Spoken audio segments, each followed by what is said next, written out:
To my listeners, to my viewers, welcome back to another episode of Who Would You Tell? I'm delighted to tell you that this episode is about imposter syndrome. I think imposter syndrome is probably the number one way in which we limit ourselves. And as you know by now, every episode is based on an issue that either I've struggled with or I've seen other people struggling with. And this one is an extremely personal one to me. I think trying to do anything when you're not even entirely sure what the best case scenario of your final vision is bound to lead to some level of imposter syndrome. I think all of the content creators know what their final goal is. They know exactly what success looks like.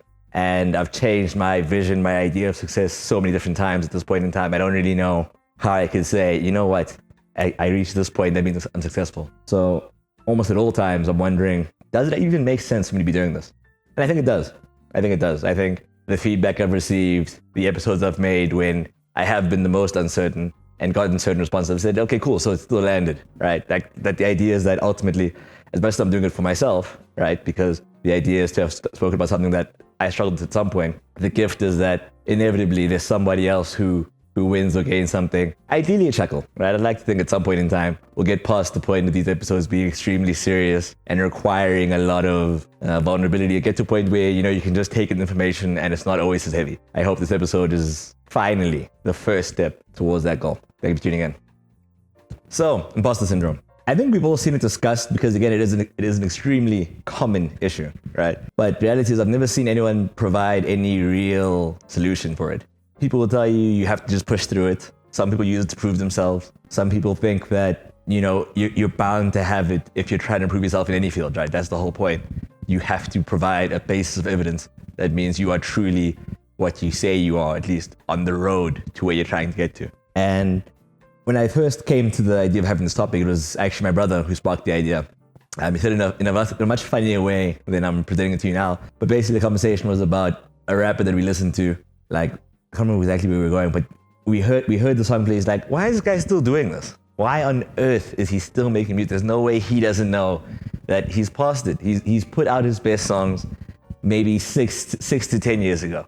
There's no reason to still be doing this kind of thing. And in that conversation, I was just like, I don't think if you're a musician, if you're an artist, a visual artist, that means that you could have a logical grasp of your abilities.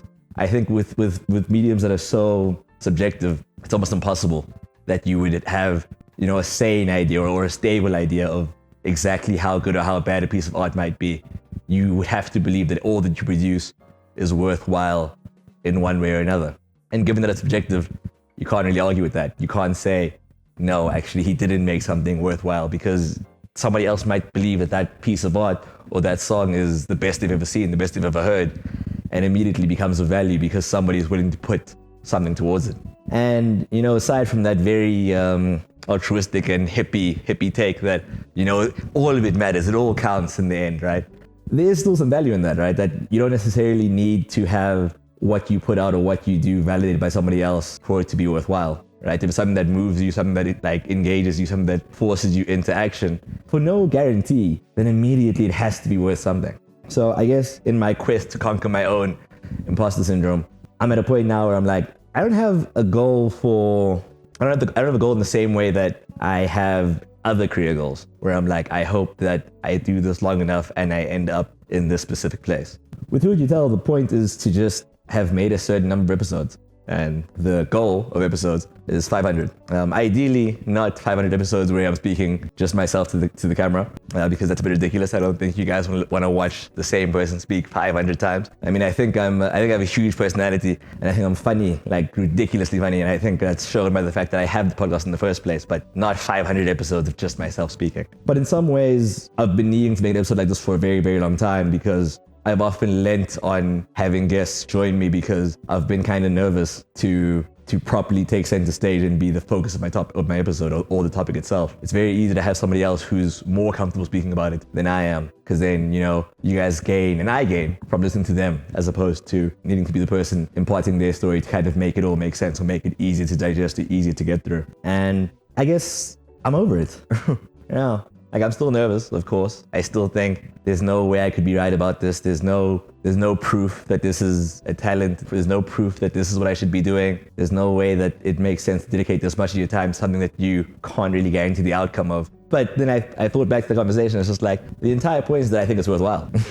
That if not for me, if not for somebody I even know, it is worth discussing. It is worth the practice. It is worth the effort of having made whatever it is that you want to make, whatever it is that you want to pursue, purely because you felt so strongly moved that you decided to make it in the first place. That in and of itself is its own reward. That in and of itself is worthwhile purely because if you have so little time, so it's like such finite time rather than so little time, but such finite time that you go after certain things over and over and over again. As bad as your song might be, as bad as all of those songs might be, you might never make it as an artist if that's what you're pursuing.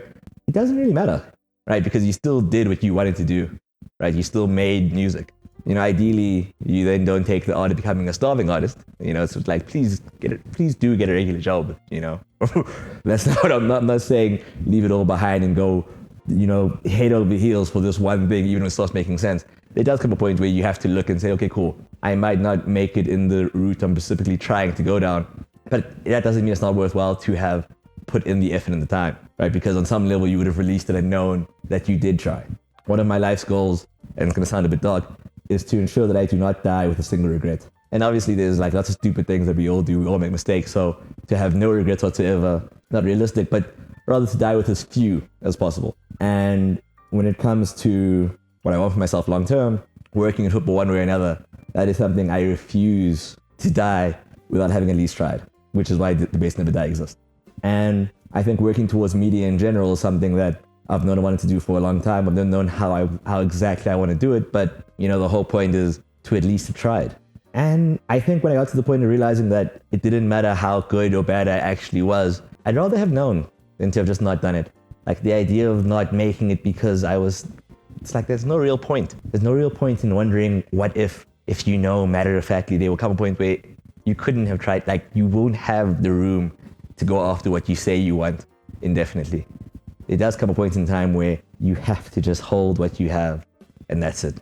The book closes for all of us. And honestly, I think that's how I've gotten past my imposter syndrome. Getting to a point where, as nervous or as apprehensive as I might be to continue to try and make certain things, as unsure as I might be about the true quality of whatever it is that I'm producing, the idea is just that if I'm trying, then it counts. And if I'm not there yet, I'm not done yet anyway. So it doesn't really matter. Like this episode doesn't have to be my best episode. The one afterwards doesn't have to be the best episode. The ideal really is that when I get to episode 400 and I'm entering that final stretch of 100 episodes left before I eventually bring Who Would You Tell to a close, I've gotten to a point where it's just like, you know what, even this toast thing goes in actually. And it's so much better than episode 1. And it's better than episode 100. And it's better than episode 200. And honestly, I'm just grateful for the fact that pursuing this has finally given me something that I've looked for a very long time, which is a tangible side of progress. I had a conversation with my friend Malcolm, the first person this year on the podcast. And in that conversation, I was like, dude, I listened to episode 1 of Who Would You Tell? And it was fucking dog shit. Like, pardon my French, but that's genuinely one of the worst things I've ever put out. That's like the worst voice note I've ever sent. I've legitimately been more entertaining, more insightful, and clearer of speech at 3 a.m. coming back from the club. Like when you're exhausted and you're sweating and you're toast. Like that episode genuinely, I think it's borderline unusable. But I think what's really funny is that even then, with how bland and unstructured it was and how overwhelmingly nervous I was, because that was recorded just on my phone on a balcony on a random Thursday afternoon, because I just need to put something out to contextualize what I was trying to do. The podcast got better by episode 2, immeasurably, right? And obviously there was a lot more preparation, and thankfully I did have Foyen on the podcast there as we discussed cancel culture. But in the space of a month, there was already progress. And my only regret at this point in time is that I've allowed imposter syndrome to stop me, because truthfully speaking, I should have made this episode in the year I launched the podcast. It should have been easy for me to have had the discussion when I first felt the emotion and before I'd properly gotten over it. And I think that's the point of failure that I've had with this podcast the most, and that I've only been willing to discuss things long after I've properly gotten over them, as opposed to being things that I'm still currently dealing with on some level. And I like to think that if I'm trying to be helpful to other people who want to listen, who have similar issues, it'd probably help more if I was in the same space, like when I can openly discuss the fear that you feel in trying to do certain things, or the pain when you're discussing loss, right? I think with the topics that I've dealt with, it would make the most sense strike while the iron is hot. And I think maybe I'm 3 months late with this one, at least in this year, but maybe it'll come back. Maybe it'll come back and I'll still feel the same emotion at a different point in time, and then it'll feel like the first time I had to discuss it. But yeah, this episode was meant to be a 2-man episode, by the way, revealing the curtain. But as I said before, I'm incredibly grateful that I've had the chance to face it, because I think in order to properly own this podcast, there does need to be a much greater focus where episodes are just myself speaking to the camera. And I'm realizing in moments like this that I might not have it for stand-up because, there's not an ounce of humor that I've detected in this. But again, maybe I'm too close to it to see it for right now.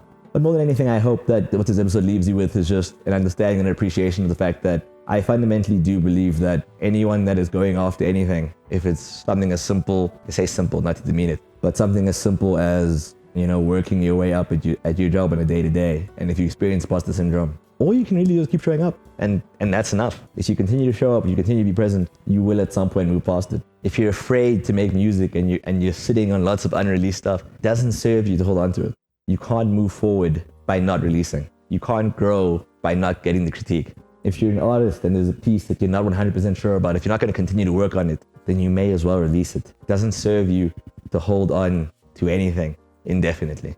You can't wait so long that you care more about your art and you like it enough to release it. You deprive yourself of getting the honest review around what it is that you want to do, that you want to produce, that you want to share by holding on to those things. It serves you infinitely more to be willing to share whatever it is you want to do. And there's something that I've been stumbling upon more and more in various different social media platforms. I'm kind of annoyed by it, if I'm honest with you.